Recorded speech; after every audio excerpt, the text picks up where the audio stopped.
Shalom. Oke, saya akan khotbah. Itu membuat saya jadi merenungkan lagi, maksudnya melihat lagi apa maksudnya. Ya, minggu lalu kita bersyukur bahwa Tuhan kerja, di mana Tuhan menyuruh kita untuk mendoakan anak-anak kita. Oke, Yosua 1 ayat 8. Yosua 1 ayat 8. Janganlah engkau lupa memperkatakan kitab Taurat ini, tapi renungkanlah itu siang dan malam, supaya engkau bertindak hati-hati sesuai dengan segala yang tertulis di dalamnya.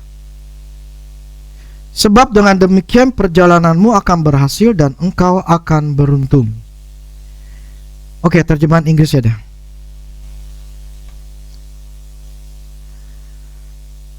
Amplified Bible, ya. This book of the law shall not depart from your mouth. Jadi biar hukum ini itu depart itu jangan sampai lepas lah, jangan sampai. Kalau di firman katakan jangan sampai engkau lupa. Kalau di Inggris itu jadi from your mouth, jadi dari mulut. Jadi yang namanya hukum itu jangan sampai, atau ya, firman Tuhan itu jangan sampai istilahnya hilang. But you shall read, tanda kurungnya, and meditate on it day and night. Supaya kamu membaca tapi juga meditate, jadi merenungkan. So that you may be careful, sehingga kamu berhati-hati to do everything in accordance, sesuai atau menurut, with all that is written in it, sesuai dengan apa yang ditulis atau yang tertulis. For then you will make your way prosperous, and then you will be successful. Langsung aja tertarik lagi dah. Mazmur 1 ayat 1 sampai 3. Berbahagialah orang yang tidak berjalan menurut nasihat orang fasik, yang tidak berdiri di jalan orang berdosa, dan yang tidak duduk dalam kumpulan pencemooh, tetapi yang kesukaannya ialah Taurat Tuhan, dan merenungkan Taurat itu siang dan malam. Ia seperti pohon yang ditanam di tepi aliran air, yang menghasil buahnya pada musimnya, dan yang tidak layu daunnya. Apa saja yang diperbuatnya berhasil.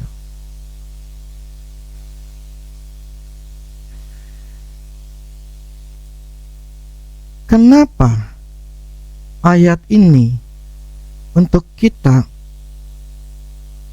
kesukaannya adalah Taurat Tuhan, memperkatakan atau merenungkan? Ini tadi Mazmur 1 dulu, ingat saya waktu lagi ngomong sama seseorang, dia punya masalah, Tuhan langsung munculin saya, ini ayatnya, ini akar masalah ternyata apa yang membuat dia bermasalah. Langsung tuh muncul firman Tuhan. Berbahagialah orang yang tidak berjalan menurut nasihat orang fasik, yang tidak berdiri di jalan orang berdosa. Tuhan ingatin tidak berdiri. Namanya tidak berdiri itu artinya ada di dalam jalan orang atau bergaul, join dengan orang berdosa. Jadi kita juga harus hati-hati. Yang namanya untuk kita bergaul, apalagi mempunyai sebuah hubungan bisnis, hubungan dalam pekerjaan dengan jalan orang berdosa. Yang saya maksud gini, Tuhan ingatin saya, ketika dengan orang itu, orang ini bermasalah karena dia melakukan sebuah join dengan orang berdosa.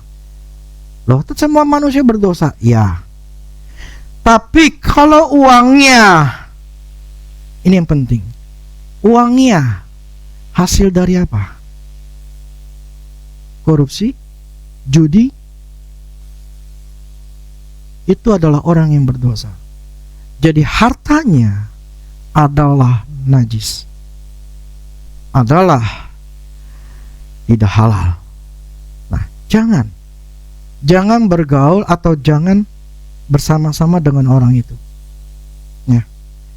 Jangan berpikir, wah dia punya duit banyak, dia bisa bisa nolong gua lah. Jadi kita berharap kepada orang itu akhirnya karena kita menganggap dia duitnya banyak, nanti segala sesuatunya bisa berhasil. Enggak.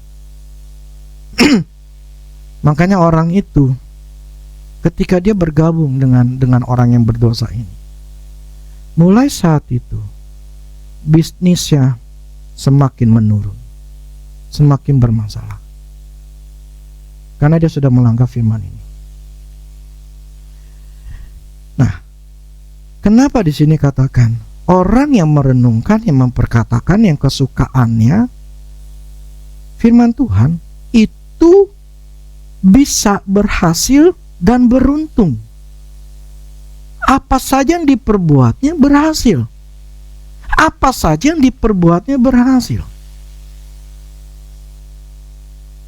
Masa cuman hanya merenungkan firman Tuhan saya bisa dibuat kaya? Masa sih firman ini? Emangnya firman itu ada hubungan dengan bisnis saya? Emang firman Tuhan itu bisa kasih saya orderan?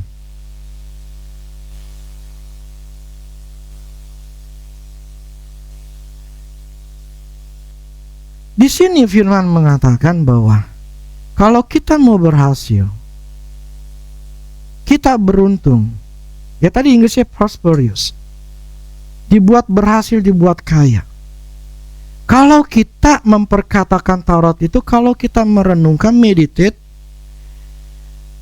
sehingga firman mengatakan bahwa menghasilkan buah pada musimnya yang tidak layu daunnya.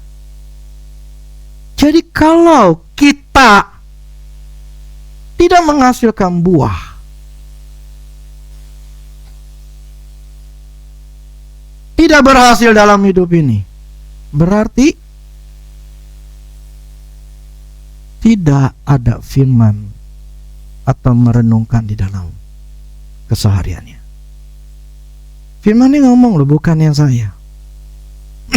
Kalau kita mau jujur, kalau kita mau lihat, mengacak diri kita sendiri, dari buahnya lah kamu akan dikenal. Dari buahnya lah saya itu dikenal. Semua orang manusia firman katakan dari buahnya kita dikenal. Pertanyaannya adalah, apakah saya berhasil? Apakah saya beruntung? Karena gini, ketika saya lagi renungkan di dalam yang saya juga baca general-generalnya Allah. Ketika saya baca dan ketika saya juga merenungkan diri saya baru mengerti. Ya bukan baru ngerti ya, saya semakin ngerti bahwa firman katakan gini, jangan jadi pengajar. Karena orang yang ngajar itu hukumannya lebih dibanding orang sebagai murid. Lebih hukumannya. Karena orang sebagai guru, orang itu harus punya pengalaman. Nggak bisa cuma ngomong doang, ayo kamu harus lakukan, kamu harus percaya, tetapi dirinya nggak percaya. Bisa ngajar, tapi kehidupannya berbeda dengan apa yang diajarkan. Jadi mulutnya tong kosong, nyaring bunyinya. Dan itu memang nggak mudah. Bahwa seorang hamba Tuhan di mimbar ini, dia harus punya buah dalam hidupnya. Suatu saya baca orang-orang zaman dulu yang di tahun 1900-an lebih gitu ya, bagaimana kuasa Tuhan itu kerjanya luar biasa. Robert Liddell mengatakan gini, mereka itu mengandalkan urapan.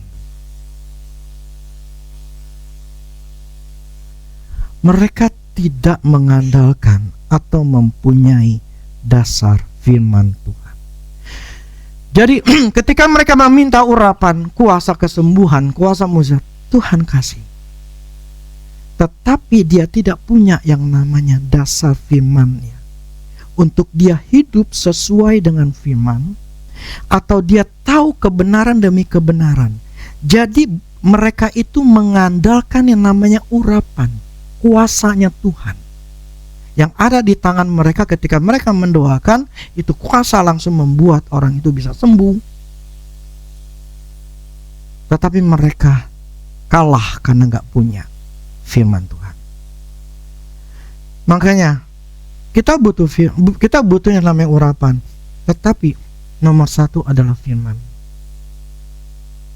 Allah tetap bisa bekerja kalau kita punya firman. Firman Tuhan itu yang menjaga kita supaya kita tidak melenceng atas firman Tuhan. Makanya dulu Tuhan ngomong di tahun 2004-an lah, ketika awal-awal di Mahanaim dibentuk. Jagalah pengajaranmu, jagalah ajaranmu.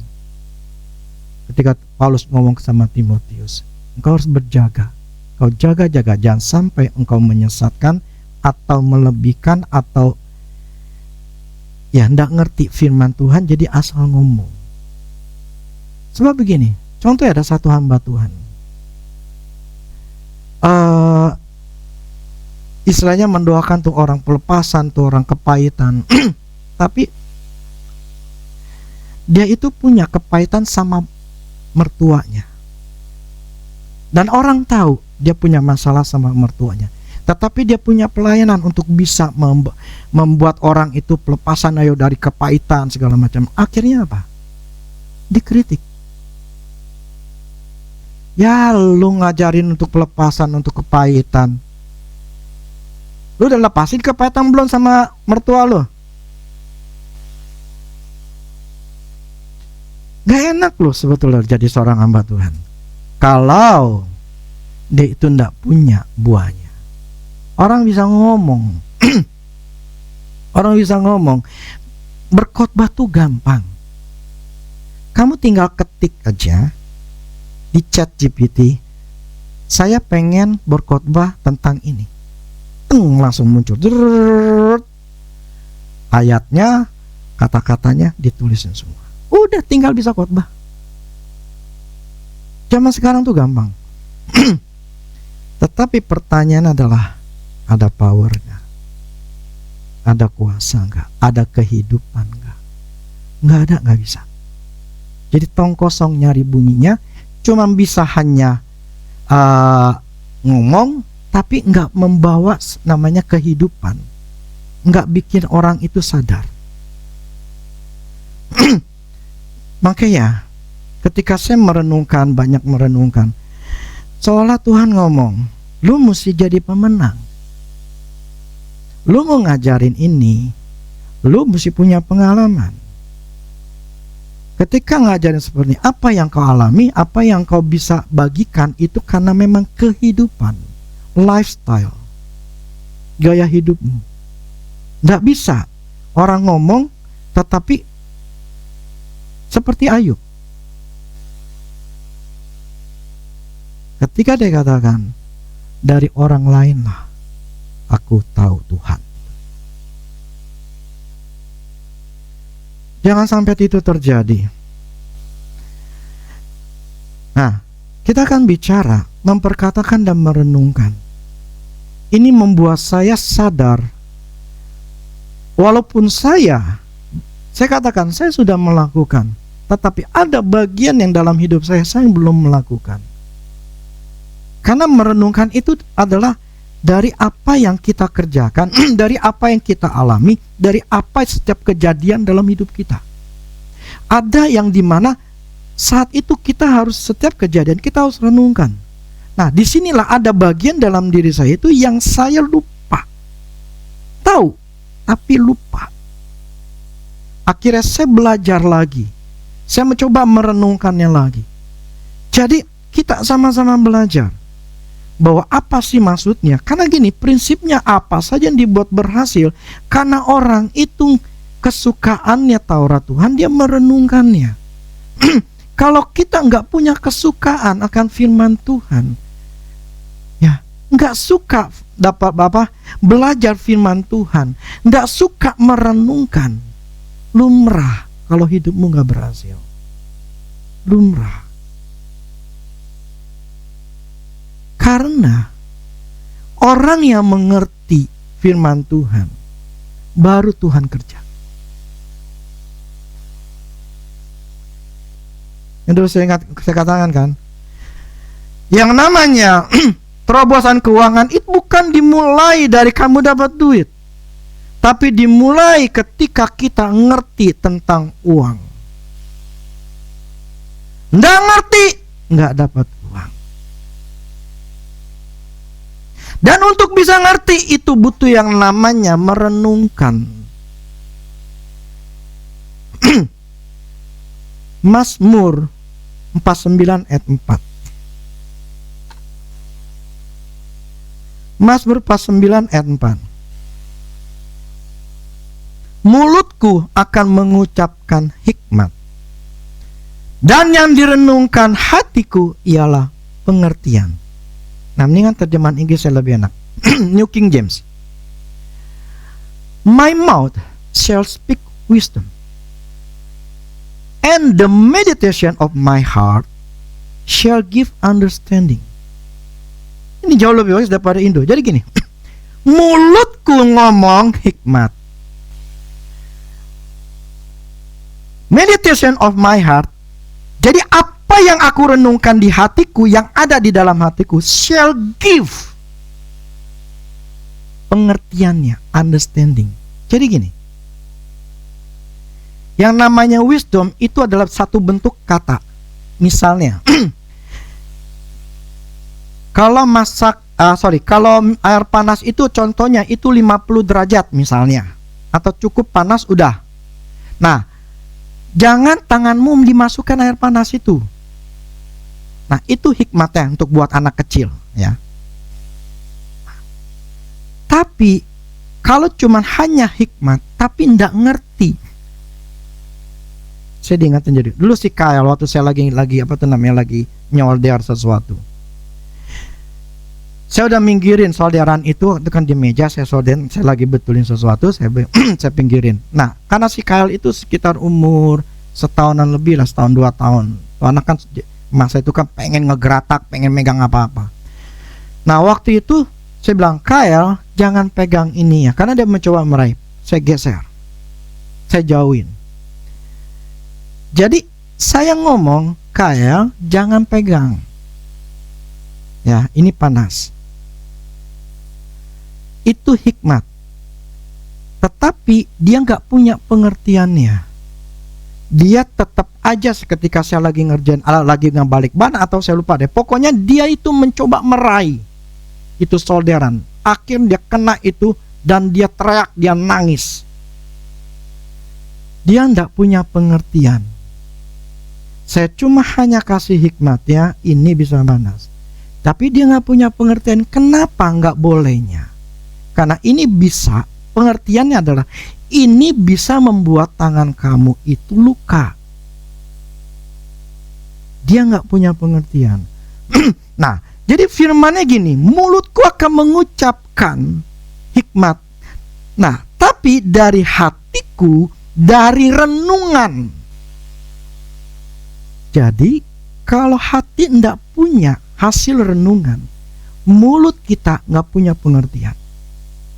Nanti saya akan jelasin lagi. Jadi ternyata dibutuhkan bahwa hati yang ngerti itu akan keluar pengertian. Nggak ngerti gara-gara, kenapa ngerti? Karena merenungkan. Ya, saya jelasin nanti lagi. Mazmur 19 ayat 15.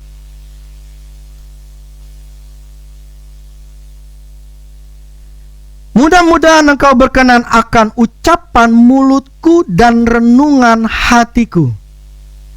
New King James kan, New King James. Let the words of my mouth and the meditation of my heart be acceptable in your sight.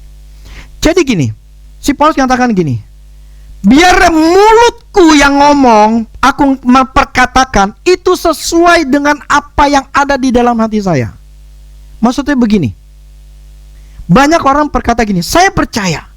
Itu mulut yang ngomong kan, tapi hatinya tidak sama.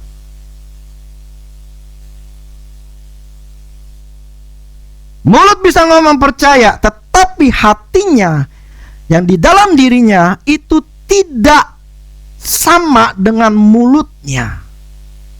Makanya si Daud ini mengatakan, Tuhan, biarlah dan Engkau berkenan akan ucapan mulutku dan renungan hatiku. Jadi mulut dengan hati sama. Jadi orang kalau pengen mulutnya penuh kuasa, ada kuasa, di sininya harus sudah ada pengertiannya. Itu saya katakan, tong kosong nyaring bunyinya. Kalau orang tuh tidak mengerti, dia cuma hanya bisa berkhotbah, tapi tidak punya remah, tidak akan pernah bisa punya kuasa. Nah, Mazmur 119 ayat 23. Ini Daud ngomong.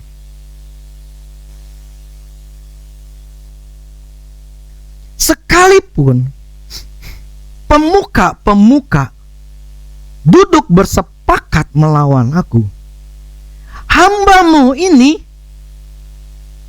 merenungkan ketetapan-ketetapan-Mu. Pemuka ini maksudnya gini, penguasa-penguasa. Jadi sekalipun penguasa-penguasa duduk bersepakat mau merontak ngelawan si Daud, Daud katakan gini, bukannya dia stres karena ada orang-orang yang mau berkhianat, kagak. Malah dia ngomong, hamba-Mu ini merenungkan firman-Mu. Lah aneh, kenapa dia mengambil keputusan merenungkan firman Tuhan? Padahal ada orang-orang berkelompok gitu ya, untuk mau nyerang dia. Tetapi malah dia, hamba-Mu ini merenungkan firman-Mu. Kalau orang, Tuhan, saya enggak punya uang, tetapi orang yang ngerti firman ini, hamba-Ku merenungkan firman-Mu. Tuhan, saya punya masalah, tetapi hamba-Mu ini merenungkan firman-Mu. Si Daud aja ketika dia mengalami masalah, dia mencari firman. Dia mencari firman. Kenapa? Bagi dia firman itulah yang menolongnya. Ini yang sulit sekali bagi orang Kristen.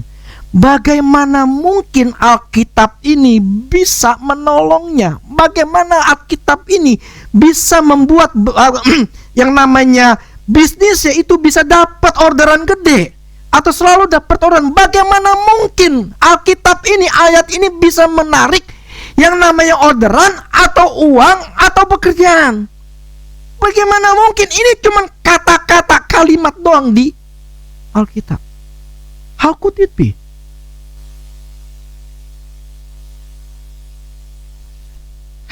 Ini yang sulit kalau orang tidak mengerti atau berusaha. Ini berat. Ini kamu masih kecil, masih SD SMP. Ini khotbahnya berat.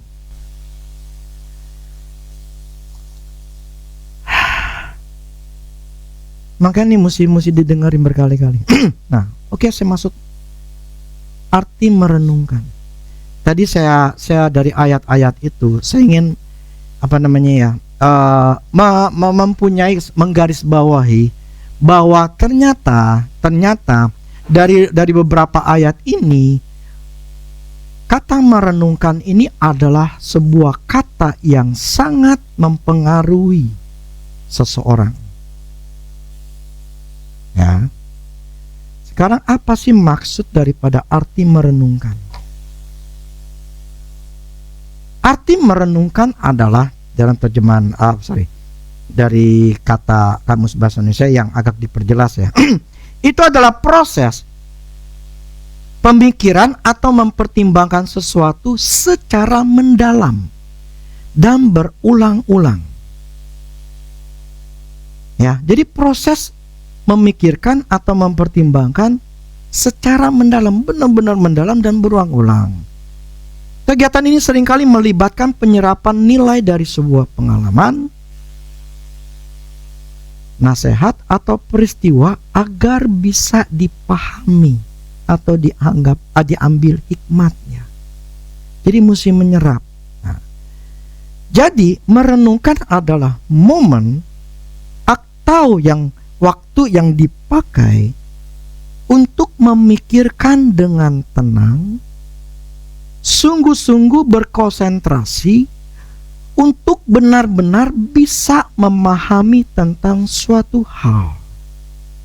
Jadi ada momen yang dipakai atau waktu yang dipakai untuk memikirkannya dengan tenang, sungguh-sungguh konsentrasi terhadap yang sedang kita pengen pahami. Itu kita mengambil waktunya. Nah, waktu merenungkan tujuannya, waktu untuk kita merenungkan tujuannya untuk bisa menyerap, memahami dan berpikir mendalam sampai terbuka pengertiannya dan sangat mengerti dengan jelas atau terang benderang. Jadi waktu merenungkan tujuannya untuk bisa menyerap, memahami dan berpikir mendalam sampai terbuka pengertiannya dan sangat mengerti dengan jelas atau terang benderang. Jadi yang namanya memahami itu butuh yang namanya waktu, proses, keinginan yang kuat. Nah, jika seseorang ketika dia merenungkannya, maka dia akan bisa mengerti kekurangan atau kesalahan atau ketidaktahuannya selama ini yang membuat hidupnya itu bisa bermasalah. Kenapa gitu loh? Atau mengerti kenapa sebuah kejadian terjadi di dalam hidupnya. Ini saya maksudnya gini. Kadang-kala ketika saya mengalami sesuatu, saya belajar untuk merenungkannya, untuk memahami kenapa sih ini terjadi. Saya salahnya di mana sih? Apa sih awalnya saya kenapa melakukan ini? Kenapa begini terjadi? Awalnya gara-gara apa sih? Jadi saya mencoba untuk memahami, untuk mengerti kenapa ini terjadi. Karena tetap prinsipnya apa yang kita tabur kita tuai. Berarti apa yang saya lakukan ini menyebabkan saya mengalami ini. Itu semua ada. Jadi dengan cara saya merenungkan dari semua kejadian yang ada, saya ingin belajar apa yang saya harus betulin.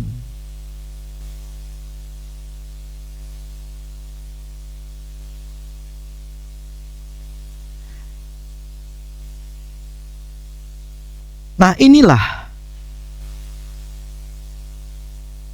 orang itu harus mau belajar. Belajar apa? Untuk mengerti. Merenungkan itu akan memberikan pengertian akan jalan-jalannya Tuhan, cara kerjanya Tuhan, atau rema yang bisa mengubah hidupnya. Karena kebenaran yang kita katakan akan memerdekakan kita. Nanti saya akan jelaskan. Jadi gini, perenungan itu akan memberikan pengertian akan jalan-jalannya Tuhan dan cara kerjanya Tuhan. Sehingga gini, ketika saya ngomong sama seseorang, ya, saya udah bisa tahu polanya Tuhan, cara kerjanya Tuhan itu seperti apa. Sehingga kenapa? Karena saya dalam hidup saya berusaha untuk merenungkan kenapa, bukan kenapa dalam arti mempertanyakan Tuhannya, tapi saya ingin dibalik itu, apa sih yang Tuhan itu aturan mainnya? Tolong perhatiin. Saya tahu ini cukup berat. Kalian tidak bisa ngertiin di dalam sekali, ya. Kalian harus ngertiin. Karena ini sebetulnya adalah dasar sekali. Kalau kita, tadi firman katakan, yang merenungkan siang dan malam dan bertindak hati-hati sesuai dengan itu akan berhasil. Jadi kalau kita mengerti ini, kenapa sih kita disuruh untuk merenungkan? Karena poin ini, kalau nggak merenungkan, kalian nggak bakal bisa berubah.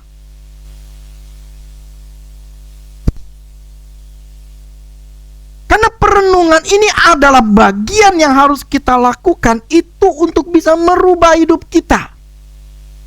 Kalau kalian malas, nggak mau merenungkan firman Tuhan, nggak baca aja ya, merenungkan. Kalian kalau nggak punya waktu merenungkan, hidup kalian akan sebegitu-gitu aja, tidak ada perubahan. Bukan karena saya seorang gembala jadi saya harus belajar, saya harus merenungkan. Enggak. Saya selalu melihat, ini bukan tujuan saya berkhotbah, ini adalah mengajar, tetapi ini buat saya. Jadi ketika kemarin saya lagi lihat seorang seorang trader di YouTube. Dia katakan gini, kenapa dia berhasil? Dan dia pakai firman Tuhan semua. Firman Tuhan itu dipakai, kemudian dia katakan melalui trading, melalui apa yang dia lakukan. Firman ini contohnya ini yang merenungkan, kenapa? Dari ayat firman Tuhan ini buat bisnis dia, pekerjaan dia, itu dia hubungkan dan itu memang benar. Kenapa dia bisa berhasil? Karena firman ini. Kemudian ada ayat-ayat yang lain. Semua diterangkan. Ternyata kalau kita mau merenungkan, kalau kita mau mengerti, ayat ini bisa dipakai di semua pekerjaan atau bisnis kita. Asal dapat pengertian. Makanya di ujungnya tadi katakan, kalau engkau ngerti, bertindak hati-hati, engkau akan beruntung dan berhasil. Dan dia buktikan, saya pakai firman Tuhan ini dan saya berhasil. Ya. Kalau kita mau merenungkan, kalau kita tahu apa maksud firman Tuhan ini buat pekerjaan kita. Prinsipnya apa? Dulu kan saya bicara pekerjaan itu di tahun lalu.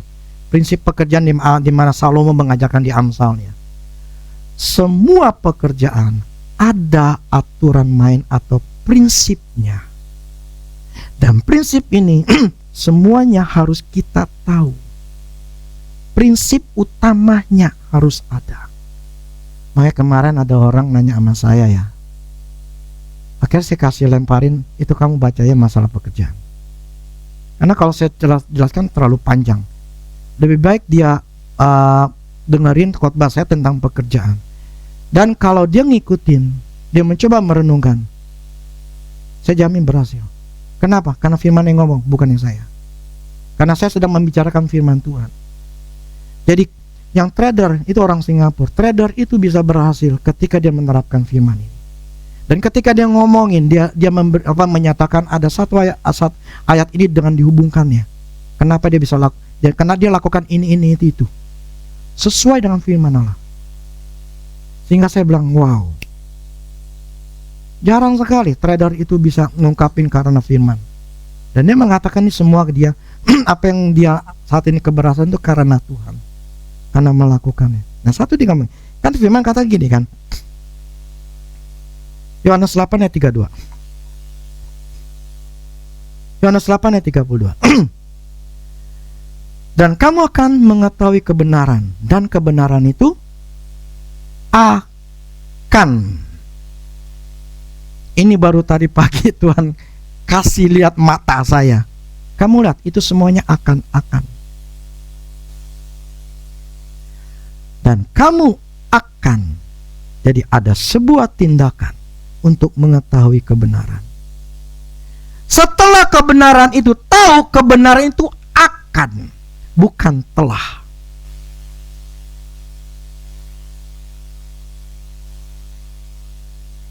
Si trader ngomong begini, bukan karena kamu, you know the truth, but you obey the truth. Bukan karena kamu tahu kebenaran, tapi kamu tunduk taat dengan kebenaran itu, maka engkau akan berhasil. Langsung Tuhan munculin saya satu ayat, Yakobus 1 ayat 25.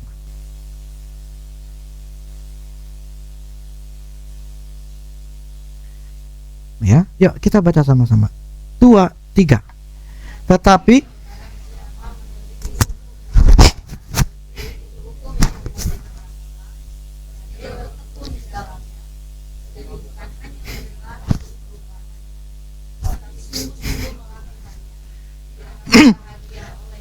ia akan berbahagia oleh perbuatannya.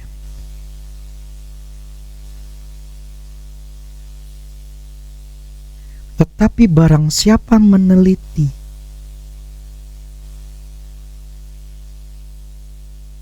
hukum yang sempurna, hukum yang bisa memerdekakan orang. Merdeka dari apa? Kemiskinan, kegagalan, ketakutan. Apa? Kalau kita mau meneliti, jadi bukan cuma tahu kebenaran, sampai kita meneliti hukum yang merdekakan dan bertekun. Artinya apa? Selalu ada di dalamnya. Bukan hanya dengar kemudian lupain, tapi sungguh-sungguh melakukannya. Ia akan berbahagia oleh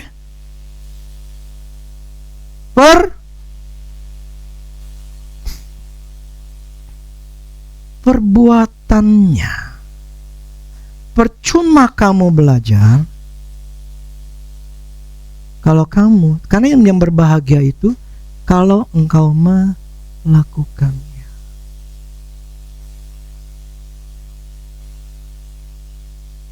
Dan bagaimana kita bisa melakukannya? Di sini katakan kita harus meneliti. Meneliti itu adalah merenungkannya, benar-benar merenungkannya untuk mendapatkan pengertian. Minggu lalu kan saya bicara masalah bagaimana kita untuk kita bisa mendapatkan rema. Nah, rema itu adalah hanya bisa kalau kita merenungkan. Hanya baca sekilas kemudian melupakan, tidak akan ada perubahan dalam hidup. Enggak bakal. Maka Amsal katakan, perhatikanlah perkataanku. Itu akan menjadi kehidupan bagi yang mereka dapatkan. Artinya orang itu mendapatkan pengertian jebol pikirannya. Orang itu kehidupannya masuk. Kehidupan ilahi masuk ke dalam hidupnya. Enggak mungkin enggak. Problemnya adalah mayoritas orang Kristen tidak mau merenungkan firman Tuhan.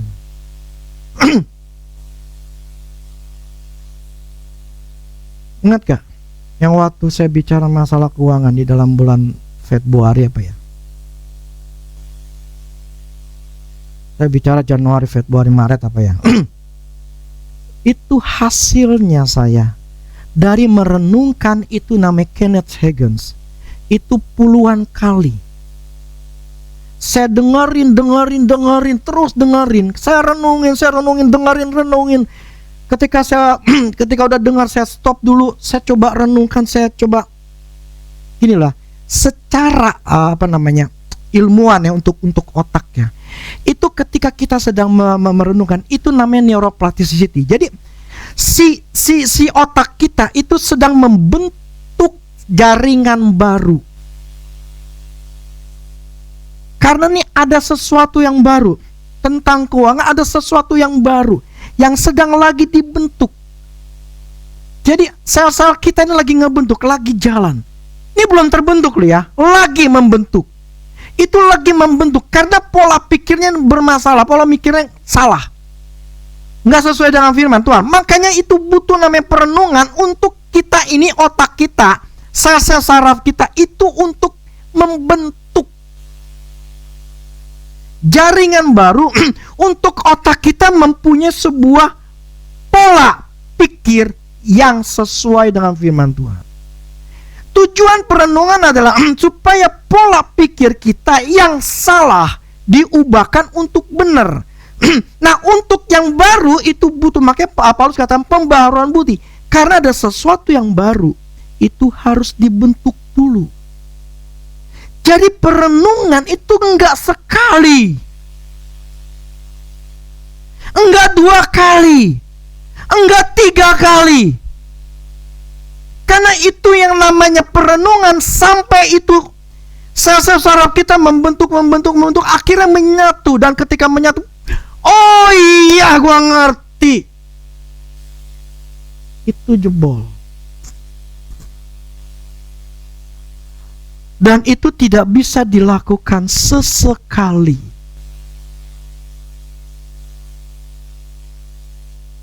Makanya ketika itu sudah menyatu ya, saya coba tanya. Jadi gini, cara mengoptimalkan otak dalam merenungkan untuk mencari hikmat.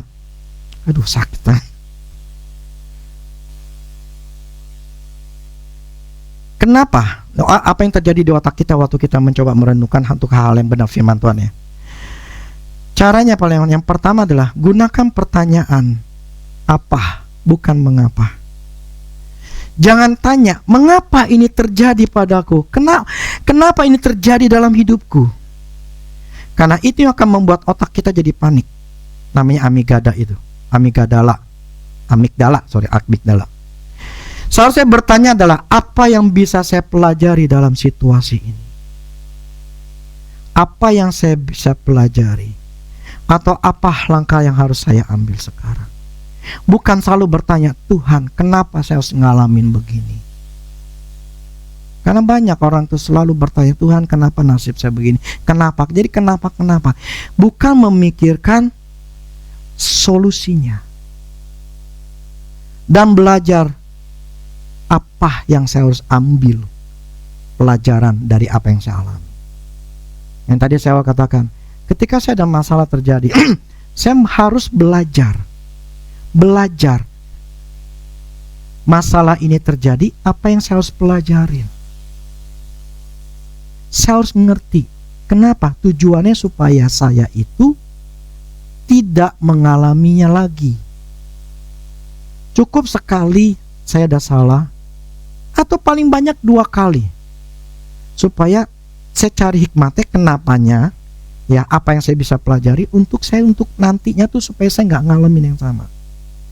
Akhirnya saya mengerti dulu saya kenapa sih melakukan hal-hal yang tolol, yang blow on gitu ya.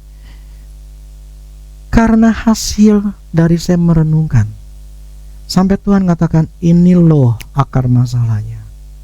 Ketika saya ngerti, tahu begitu, aduh, ternyata di sini ya benar-benar akar yang terdalam, bukan lapisan, tapi benar-benar akar, titik tolak kenapa masalah itu terjadi. Dari semua apa yang saya alamin, nggak cuma satu, tapi semuanya. Akhirnya ketika saya ngerti, saya lepasin itu, saya cabut yang masalah yang nggak benarnya itu, yang akar dalam diri saya cabut. Akhirnya saya free, sehingga saya ngerti kenapa apa yang terjadi dalam hidup saya, karena saya belajar. Jadi gunakan pertanyaan apa yang saya pelajari, bukan mengapa. Yang kedua, tuliskan hasil renungan. Kalau kalian sudah merenungkan, tulisin. Itu saya katakan, saya punya iPad. Tujuan ketika saya tahu apa yang Tuhan ngomong sama saya, untuk supaya itu tidak saya lupa, ya otak saya supaya nggak ada beban, saya tulis. Apa maksudnya Tuhan bla bla bla, saya tulisin semua. Kalau kalian nggak menuliskan, satu hari kalian lupa, dan kalian pun tidak tahu. Apa ya, selalu ya nggak ngerti gitu loh. Tetapi kalau kita punya, kita selalu diingetin. Maka seringkali saya kalau nggak saya nulis, saya rekam. Sehingga sekarang ini ketika saya lagi saya mencoba apa yang dulu saya alamin, akhirnya saya ngerti. Saya punya catatannya. Kita harus punya. Nah, kita harus punya waktu untuk khusus merenungkan. Dan itu tidak boleh terganggu dengan yang lain. Kita harus benar-benar punya keinginan yang kuat untuk bisa dapetin firman Tuhan. Kalau kalian percaya akan bahwa firman Tuhan itu bisa membuat saya sembuh, bisa membuat saya berhasil, bisa membuat saya keluar dari masalah. Kalau kalian menganggap firman Tuhan itu jawaban.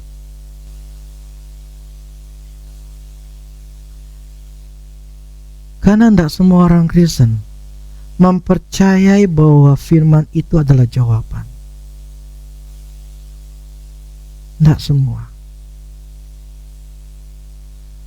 Dan sekalipun kamu tahu firman Tuhan itu jawaban, itu tidak cukup.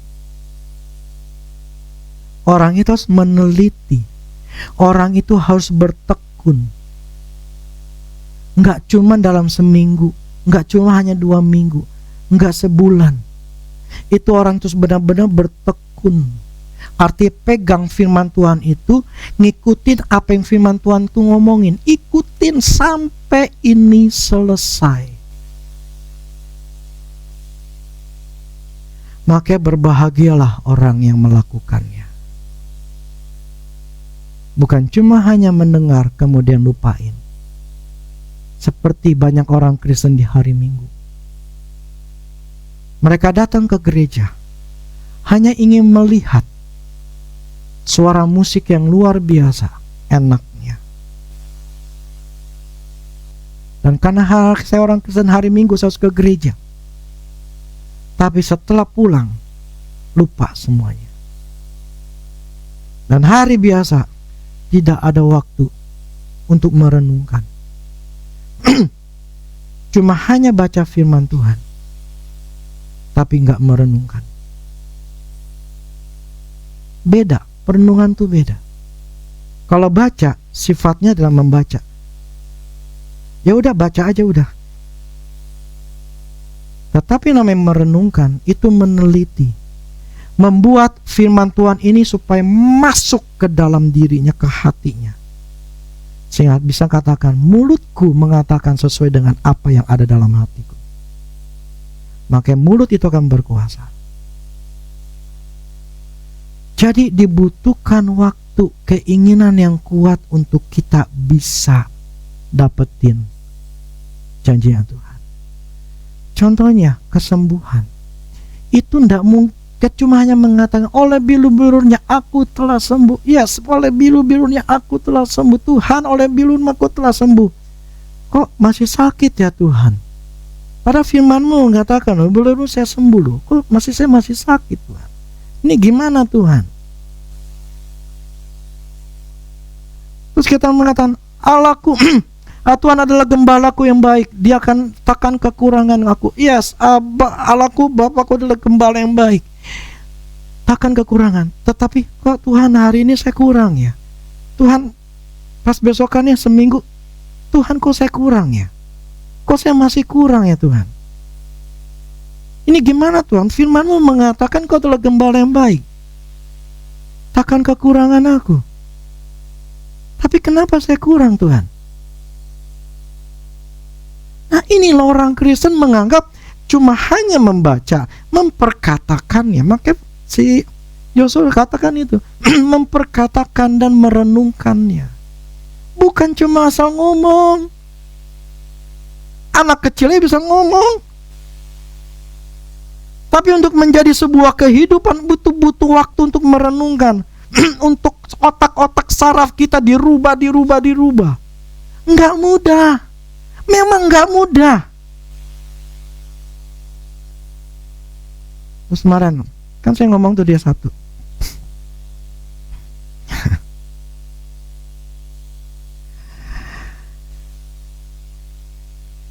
Bicara gembala, cuma sedikit aja lah. Saya nggak mau ngomong banyak. Karena ada orang yang menganggap saya sebagai gembala, ada yang enggak. Jadi saya katakan begini. Kamu anggap saya sebagai gembala. Saya, memang kamu adalah dombanya Allah. Pertanyaannya adalah, apakah saya gembalanya kamu? Bukan. Pertanyaannya adalah kamu, domba. Kamu itu menganggap saya gembala atau bukan?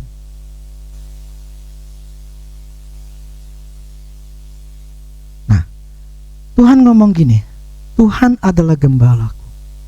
Tuhan nanya, aku ini gembalamu bukan? Kamu anggap saya gembalamu enggak? Kalau engkau menganggap aku, Tuhanmu adalah gembalamu, firman katakan aku takkan kekurangan. Engkau nggak akan kurang. Pertanyaannya, kamu anggap saya gembala enggak?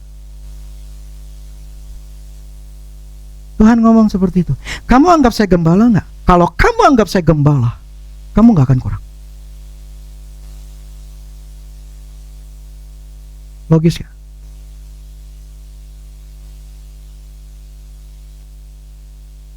Jadi pengertian itu tidak mudah didapat, hanya hitungan. Semenit, 2 menit, 5 menit.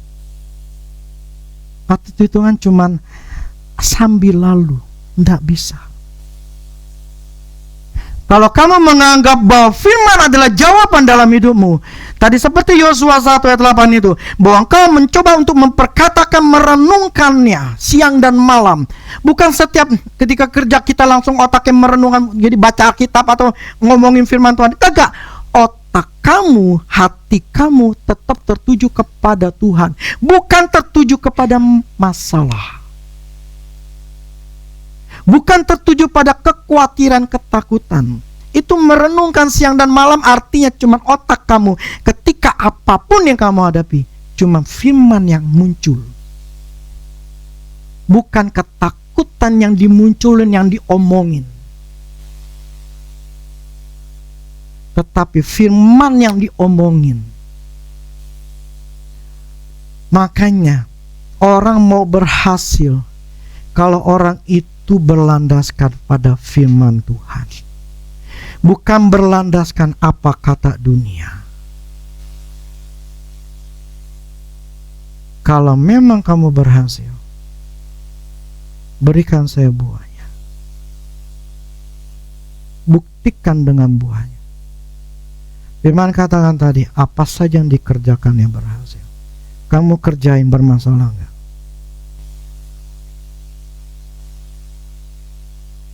Kalau kita mau jujur, kita pakai kacanya firman Tuhan, kita lihat diri kita. Kalau kita mau jujur, Tuhan, memang saya belum menghasilkan buah, saya mau berubah. Dan mau berubah, Tuhan ngomong, tindakanmu apa?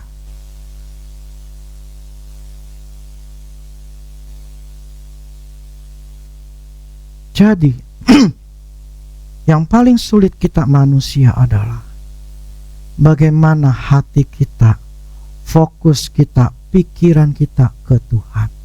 Itu yang tersulit.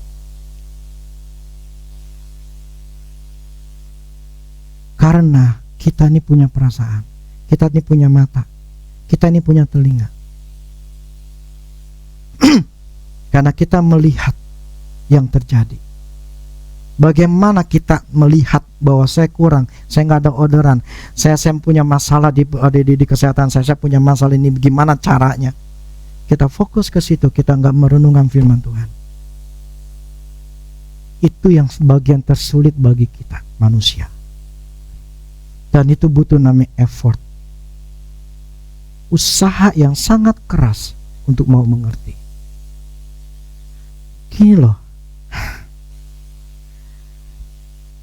saya untuk mengerti begini, saya bisa makan waktu sejam 2 jam. Bahkan kadang waktu saya ngobrol ya, itu bisa 3 jam. Kenapa? Ini otak saya ini belum ngerti. Jadi mau nggak mau saya harus merenung, otak ini belum, saraf itu belum ketemu gitu loh. Jadi saya harus ngerti gitu loh.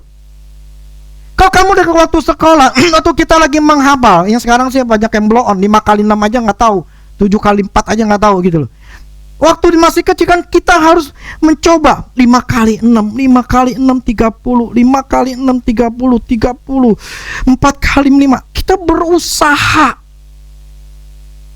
supaya otak ini bergerak untuk bisa membentuk apa yang kita hafalin ini bisa ketemu sehingga kita ngerti. Oke, udah 30, udah gue udah hafal. Atau rumus, kita pengen ulangan kita bagus, kita harus bikin rumus ini supaya apa? Ngerti, ini maksudnya X plus Y sama dengan Z. Apa nih X plus Y nge-Z ya? Kita mencoba mengerti, itu otak kita, tujuan otak kita tuh berkembang, bertumbuh sampai kita ketemu, oh ya udah gue ngerti X plus Y sama Z. Diubah-ubah sekalipun gue udah ngerti. Nah, orang yang itu firman tadi katakan, orang itu berhasil. Apa saja yang diperbuatnya berhasil. Bertindak hati-hati sesuai dengan apa yang tertulis. Jadi kita hanya bergerak, kita aja bertindak. Firman yang ngomong apa? Yang paling simpel misalnya, jangan menipu. Ya udah, berarti nggak boleh nipu. Jadi gue ngomong mesti benar, gue nggak boleh nipu. Itu paling simpel. Dan hal yang lain, yang tadi saya katakan ada pekerjaan, itu ada prinsipnya. Jadi ketika trader Singapura itu ngomong, saya baru ngerti, iya ya, ternyata memang seperti itu. Jadi saya cuma hanya mengatakan, minggu lalu kita bicara masalah untuk rema. Dan bagaimana rema itu terjadi? Kalau orang itu mendapatkan kehidupan masuk, nggak ada namanya kesusahan, nggak ada. Tuhan tidak membuat kita susah.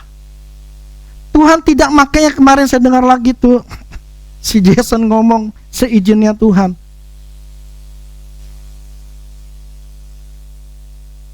Karena dia nggak ngerti.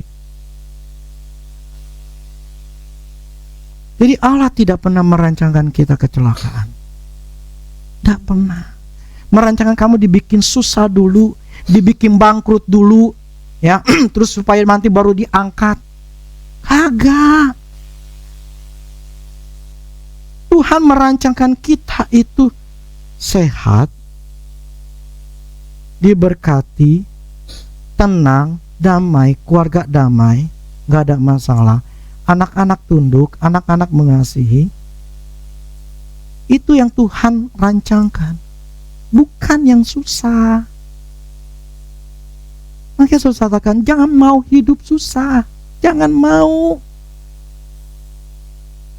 karena gak sesuai firman Tuhan. Dan itu terjadi kalau kalian merenungkannya, kalian dapat pengertian rema. Kenapa saya ngomong, saya katakan jangan mau hidup susah? Saya nggak mau hidup susah. Nah, karena saya nggak mau hidup susah, saya membentuk di alam roh saya membentuk di diri saya membentuk di keluarga saya membentuk di hidup saya, nggak susah.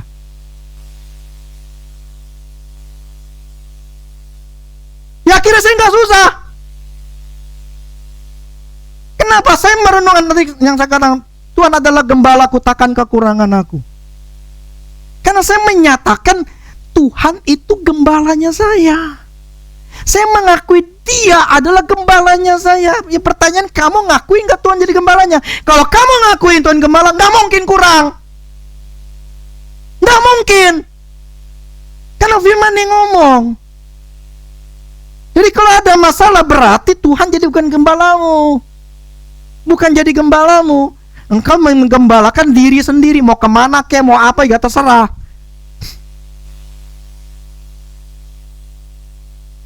Makanya saya baru mengerti, makin ngerti saya. Kamu anggap saya gembala enggak? Kalau kamu nggak anggap saya gembala, kamu akan dengar saya. Dan saya tidak maksa orang kok. Mau dengerin nggak dengerin, it's all up to you. Karena hidup saya sama hidup kamu masih kita masing-masing. Gak percaya sok silakan, gak ada masalah. Karena hidup saya tidak tergantung sama manusia, hidup saya tergantung sama Allah. Dan saya tidak takut kehilangan orang. Karena saya bukan berdasarkan, hidup saya bukan berdasarkan dengan apa yang ada dalam dunia, tapi berdasarkan dalam apa yang Tuhan sudah sediakan. I love God. Dan Allah itu mengasihi saya, sehingga apapun dia pasti akan cukupkan kebutuhan saya. Nggak mungkin enggak. Karena saya kenal Allah saya, bukan dari kata orang, tapi saya kenal secara pribadi. Saya tahu cara kerjanya Allah. Saya tahu cara kerjanya, polanya Tuhan nih begini-gini. Saya tahu. Ada firman-Nya. Jadi orang ngomong apapun saya bisa ngerti. Kenapa? Firman-Nya.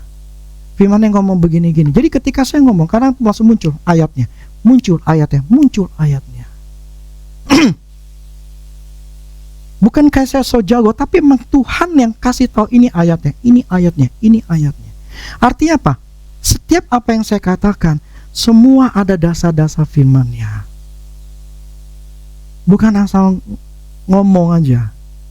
Yang kedua adalah, saya ada buahnya enggak? Contohnya gini, hormatilah orang tuamu, ayah dan ibumu. Saya khotbah tuh, ini terutama anak-anak masih muda nih. Kamu kurang ajar sama orang tua, saya jamin hidupmu susah. Saya jamin 100%. Kamu memberontak ke lawan orang tua, saya jamin di mimbar ini kamu tidak akan bahagia. Firman yang ngomong. Pertanyaannya ketika saya ngomong dengan berani, saya hormati nggak mertua saya? Saya peduli nggak sama mertua saya? Saya sayang nggak sama dia? Saya bisa ngomong gini, mertua bisa dia ngomong yang lain. Kalau Rudi mau bohong, dia pelit, gua nggak pernah diajak, gua nggak pernah diniin. Apa tuh dia menghina gua? Kalau saya nggak benar, dia pasti menolak.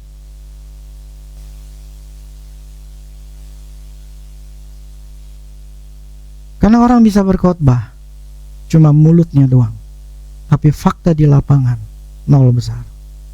Maka jangan jadi pengajar, capek. Kamu akan bisa dihakimin orang.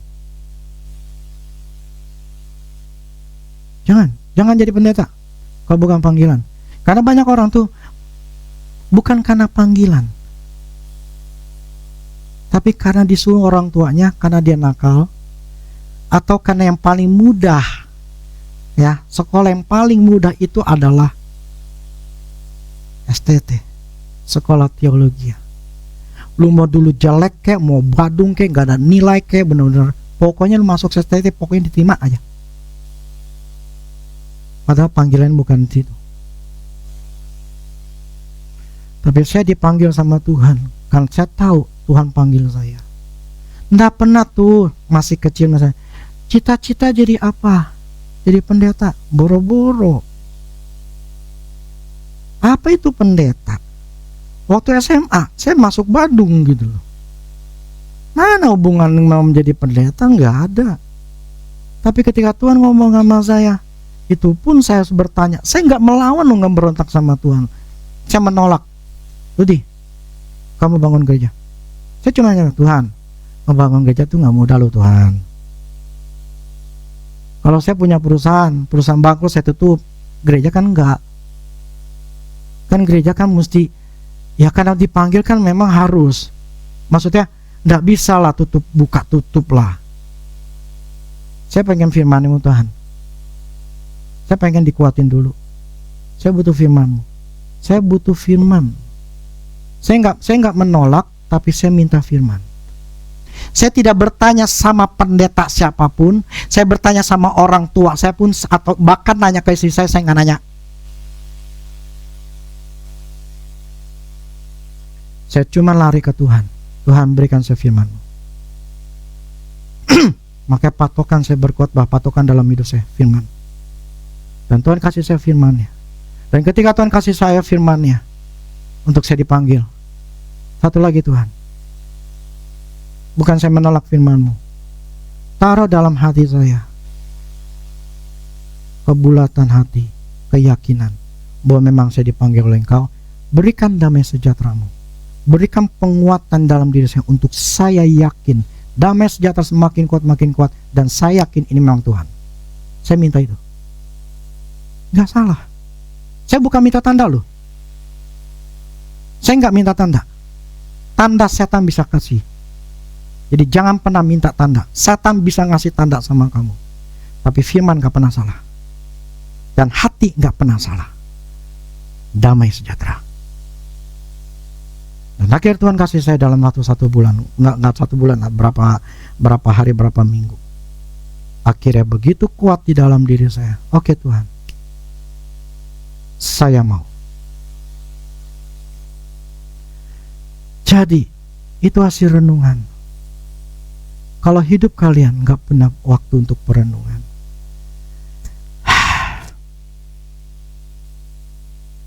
jangan harap kalian bisa berhasil.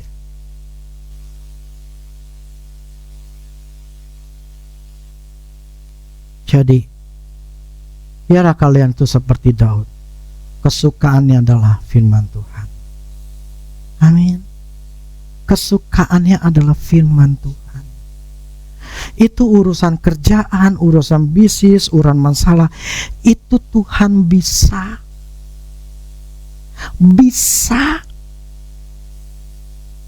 ubah. Ini contoh tadi ada yang cerita sama saya nggak usah ngomong deh ya. Kok saya aja mimpi aja nggak berani. Mimpi aja nggak berani. Nah lu, kan saya selalu ngomongkan di panti, kalian harus punya mimpi besar. Nah, kamu juga belum tentu kamu punya mimpi, berani bermimpi. Mimpi aja nggak berani. Kenapa? Karena ngelihat diri. Padahal ini saya bilang cara kerjanya Tuhan. Cara kerjanya Tuhan ya maksud saya. Itu adalah percaya. Percaya itu adalah kamu punya mimpi. Kalau mimpi aja nggak berani, bermimpi aja nggak berani, berarti nggak punya kepercayaan. Takut punya mimpi. Bagaimana Tuhan bisa membukakan jalan? Gak bisa. Mimpi dulu, setelah mimpi Tuhan, saya pengen ini, saya mau punya rumah, saya mau punya mobil, saya mau apa, itu mimpi. Saya percaya engkau bisa lakukan. Yang nomor 2, pertama mimpi dulu, kedua adalah percaya. Bukan mempertanyakan Tuhan bagaimana caranya saya bisa punya.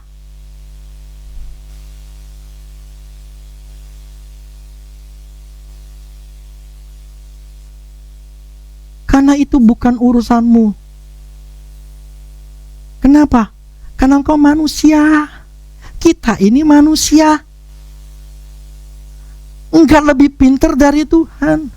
Jadi jangan sotoi bagaimana cara memecahkannya, cara saya bisa bayar, saya bisa lakukan apa. Enggak perlu. Kenapa? Karena ini otak kita kecil. Allah itu besar. Dia tahu bagaimana caranya. Tapi yang dia butuhkan percaya. Itu cara kerjanya Tuhan. Serahkanlah kekhawatiranmu, serahkanlah hidupmu, maka Ia akan bertindak. Selama kita nggak pernah berani bermimpi dan kita nggak punya kepercayaan, mau sampai mati pun kau nggak akan pernah berubah hidupmu.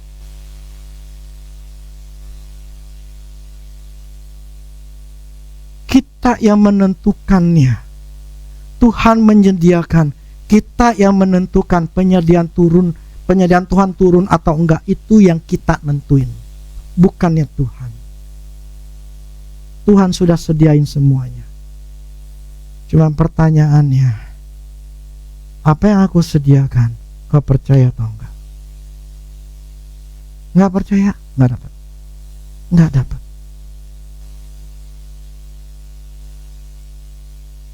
Saya ingatin lagi sekali lagi, ketika yang si Jesse Duplantis ya, bukan Jesse yang orang Indo ya. Ketika dia waktu masih muda, umur 20-an, terbang tuh, dia ada di atas pesawat terbang, pesawat jet. Maksudnya bukan yang penumpang yang gede gitu. Tuhan ngomong sama dia gini, aku akan berikan pesawat itu kepadamu. Jesse dengar kayak gitu, Tuhan, saya mau beli bensin aja susah loh Tuhan. Saya mau beli bensin aja susah loh. Masa beli itu jutaan dolar, yang bensin cuman hanya berapa dolar, anggaplah dulu cuman $5 atau $10 lah. Kau bilang engkau mau kasih saya untuk pesawat.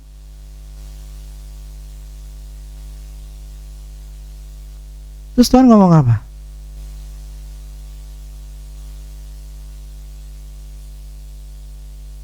Emangnya engkau harus emang engkau harus berpikir bagaimana caranya untuk mendapatkannya? Emangnya aku minta engkau berpikir bagaimana cara dapat ini?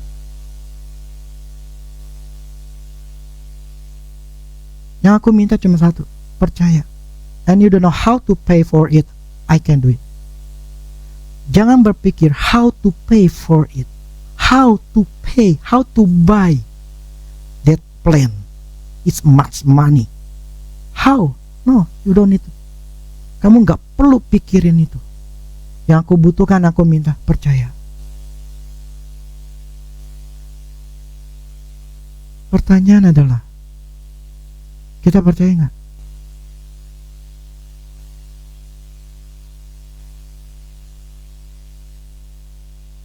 Jangan berpikir saya ngomong ini enak loh.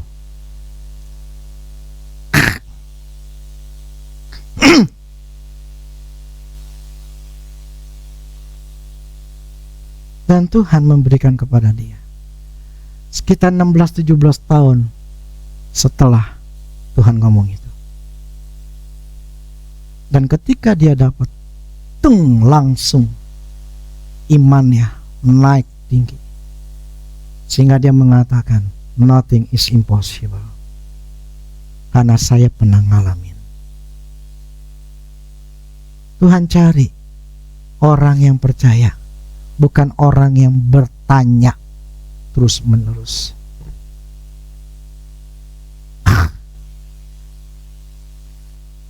Makanya kalau orang nanya sama Tuhan, itu sebetulnya nanya yang ini ya, Tuhan kok begini ya, Tuhan kenapa ya, bla bla segala macam. Itu sebetulnya mempertanyakan Tuhan.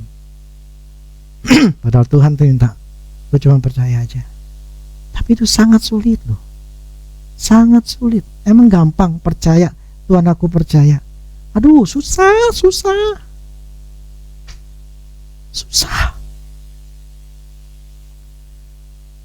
Kalau kita nggak dapat remanya, kalau kita nggak pernah ngerenungin firman Tuhan, nggak bakal bisa. Nggak bakal. Percaya sama saya deh. Saya tuh setengah mati loh. Untuk bisa mempercaya sama Tuhan, percaya sama Tuhan 100% itu setengah mati. Itu effortnya saya tuh benar-benar luar biasa. Dan itu bukan sehari, itu bukan 2 hari, itu bukan seminggu, itu bukan 2 minggu. Saya makan berbulan-bulan. Tadi yang bertekun di dalamnya. Jadi Tuhan cari orang yang fighting spiritnya kuat, bukan orang yang mentalnya tempe. Baru 2 minggu, 3 minggu, kok begini Tuhan? Kok gak ada jawaban? Kok Tuhan saya masih sakit sih Tuhan? Padahal saya sudah memperkatakan firman Tuhan, oh Tuhan, boleh birukan kau sembuh. Tuhan aku sudah ngomongin loh, Tuhan sudah ngerenungin loh. Tuhan kok masih sakit Tuhan? Ini gimana sih? Gak gampang. Hanya orang yang bertekun, orang yang bertahan sampai akhirnya. Amin. Siapa di sini pejuang-pejuang?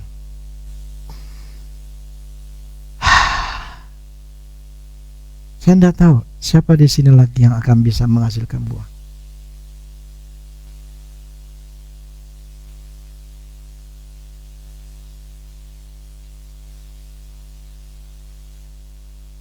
Hal itu luar biasa. Problemnya banyak orang tidak melihat keluar biasaan.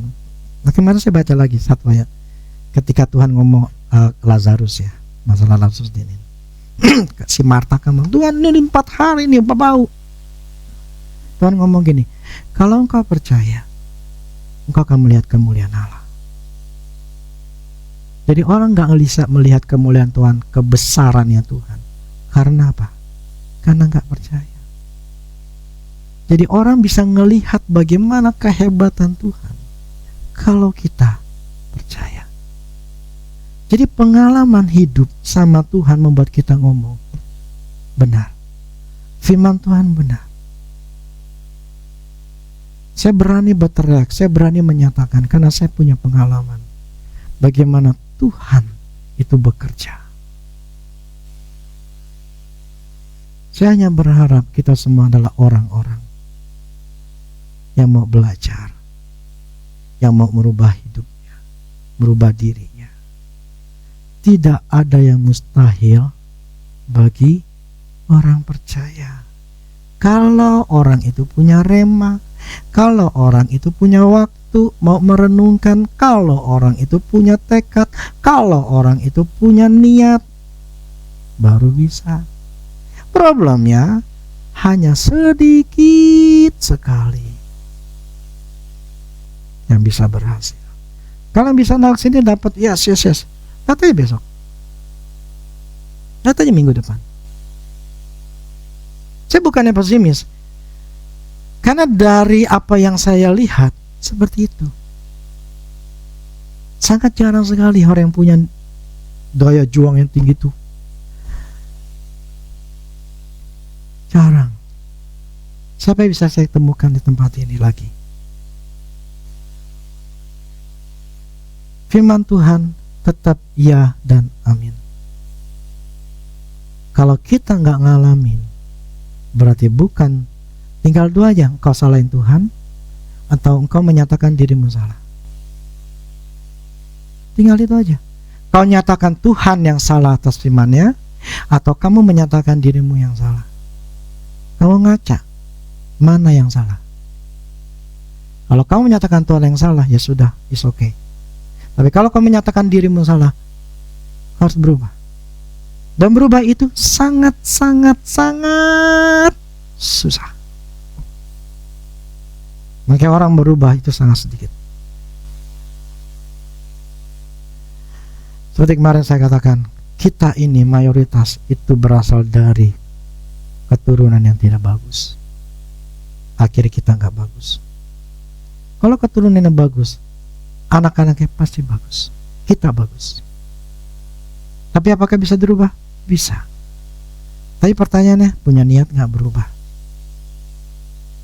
Makanya saya tahu dalam diri saya dari keturunan yang nggak bagus. Cukup di saya beresin hidup saya beresin anak saya, supaya tidak ada kutuk, tidak ada hal yang nggak benar dalam anak-anak saya. Dan anak-anak saya semuanya tidak ada masalah dan berhasil. Karena saya tahu inilah cara kerjanya Tuhan. Dan di banyak orang itu tidak ngerti kenapa hidup saya. Mereka tidak ngerti.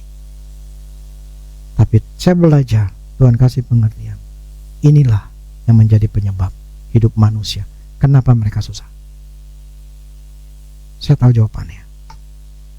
Maka saya nggak mau saya hidup susah. Saya nggak mau anak saya susah. Dan anak saya sampai sekarang nggak susah. Saya berani ngomong gini karena fakta, dan saya yakin I'm free.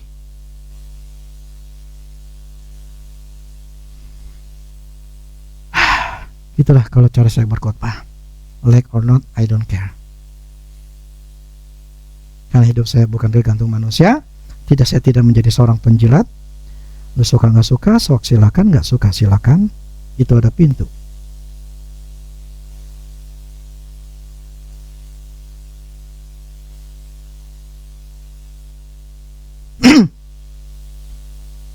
Demikianlah firman Tuhan. Oke, yuk musik.